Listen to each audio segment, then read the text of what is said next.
ماضی گزر گیا اور موجودہ وقت ہمارے پاس ہے، حال ہمارے پاس ہے۔ اگر ہم اپنے ماضی سے سبق سیکھیں، اگر ہم اپنی سابقہ غلطیوں کو دیکھیں تو ہم اپنے حال کو بہتر بنا سکتے ہیں۔ اگر ہم اپنے حال کو بہتر بنائیں، محنت کریں، اپنے آپ کو سنواریں، اپنی اصلاح کریں تو ہمارا مستقبل روشن ہوگا۔ اور اگر ہم ماضی سے سیکھتے نہیں اور اپنے حال کا اچھا استعمال نہیں کرتے تو ہمارے مستقبل کا حال بہت برا ہوگا۔ تو ہمیں چاہیے کہ ہم محنت سے کام لیں، اپنی غلطیوں کو سنواریں، اپنی اصلاح کریں۔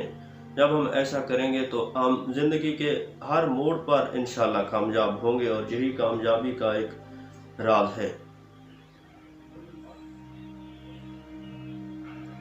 ہمیں چاہیے کہ ہم ماضی کے آئینہ میں اپنی غلطیوں کو دیکھیں اور انہیں تسلیم بھی کریں۔ جب ہم اپنی غلطیوں کو دیکھیں گے، اپنی غلطیوں کو تسلیم کریں گے تو پھر ہم اپنے حال کو بہتر بنا پائیں گے، اور جب ہم اپنے حال کو بہتر بنائیں گے تو ہمارا مستقبل سنور جائے گا۔